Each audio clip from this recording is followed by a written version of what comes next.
common question, living off the interest of your investment. There's lots to tackle there, though. There's taxes, there's going to be different trade-offs of liquidity. Inflation, that's liquidity, always exactly. And market turbulence. And we're going to get into all of that today. Before we get too far, we're going to do this with a scenario. So let's meet John, Kevin. John is our fictional person that we're dealing with, but it relates to a lot of real people we know. John is going to be 65. He's newly retired. He has about $500,000 invested. He's getting some money from CPP, OAS, and a little from a work pension. And he's got a budget of about $25,000 from his portfolio that he wants to get each and every year. Yeah, so I'll meet his budget if he gets that extra $25,000 from the portfolio. Now, as a newly retired individual, he feels he should be really conservative. That's right. That's quite common. People think safety in retirement. Nothing wrong with that. His opinion, he wants to live off the interest, keep the principal intact. He's like, hey, the bank gives me a 5% GIC. I have $500,000.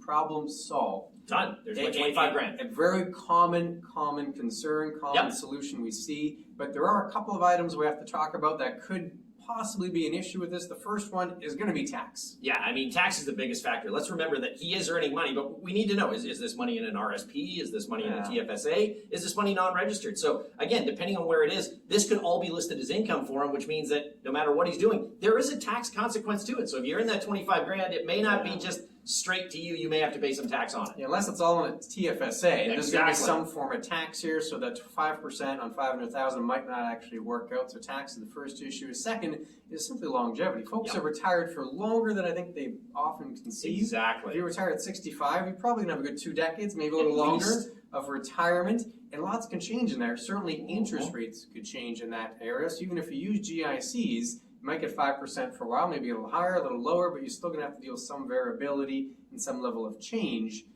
with your interest on your portfolio. Yeah, so I mean, basically everybody looks at that 5%, but again, we're talking about a nominal rate here, not the actual real rate of return when you add in those factors to consider between inflation and taxes. So, and that with fluctuation, it could be a little hard to get that $25,000 that he wants. Yeah, on a practical matter here, we're kind of going through a couple concerns, and we'll dive into an example, but another practical concern is going to be liquidity. Big time. Especially if you're using a GIC.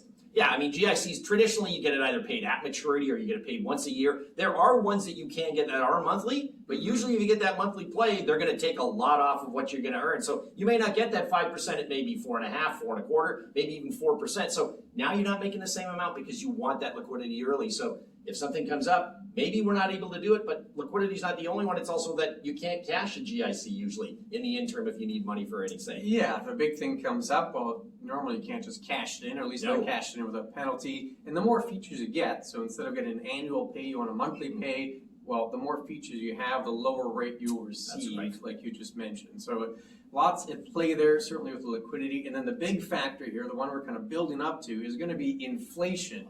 We're all painfully familiar with inflation after the last couple of years, and that can be a killer, certainly over a longer time frame. If it's a year or two, you could probably deal with it. If it's over 15, 20, 25 years, it can really add up and bite into your purchasing power. That's really the big issue with the concept of living off your interest of the portfolio, is that the amount you need is going to continue to increase because of inflation. We'll dive into examples for exactly why, but first, if folks have questions, where should they go? They should go to chatwithclintonandkevin.com. We're more than happy to answer any of the financial questions you have coming down, whether it's on this video or any of the other ones we've made, or any information that you can come up with that you just want to know some questions with. Make sure you get in touch with us at chatwithclintonandkevin.com, and we'll get answers to you as quick as we can. So to figure out the inflation deal here, let's go back to John and look at the scenario. You can see in this scenario here, John starting with that $500,000 balance. You see the rate of return very consistent. Somehow he's got 5% for 10 years. Nice 10-year GIC, the special that was back in 2014. Yeah, we're ignoring taxes here. We're ignoring the liquidity issues. We're just trying to focus on inflation by kind of sculpting the scenario here. But the withdrawal changes, I assumed, to 3% inflation. So you can notice he starts at $25,000 withdrawal, but that keeps getting bumped up because things are more expensive. Exactly. And he wants to maintain his lifestyle, and because of that, his ending balance is much lower than where he started. Yeah, substantially. And I mean, that's the factor that most people have to consider going forward that is usually not enacted in a lot of these things. You see that 5%, that's great, good for 10 years. Yeah, but once you add inflation, and as you can see, by the time we get to 2023, it's not 25,000 he needs anymore, it's 32,619. So all of a sudden, that's more than $7,000 10 years later. And if he's only earning that 5%, we're not really getting that number anymore that he really needs. So we've got to start dipping that principal.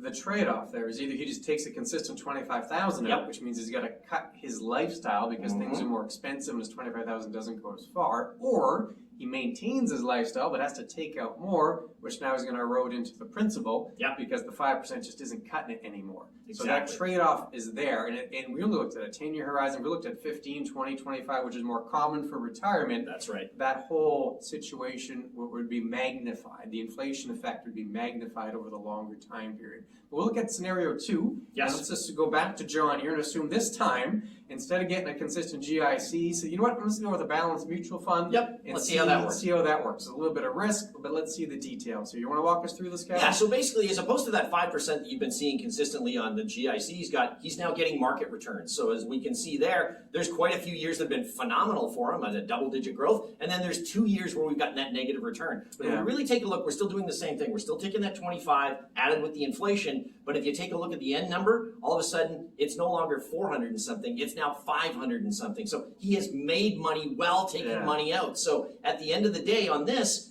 he has gotten a much better return and he's still maintaining that lifestyle he's wanted. But the trade-off that we've had for that whole thing is that it has not been a consistent return and there is that up and down. So there's always that fear factor that, oh no, how long is the market going to go down? Is it going to erode my principal? And to provide some context, so those are actual returns. That's why you see the dates of 2014, right to 2023. I use the Maurer Balance Fund and just pick the actual historic returns. Not that that's a phenomenal fund everyone has to use, but just as an example.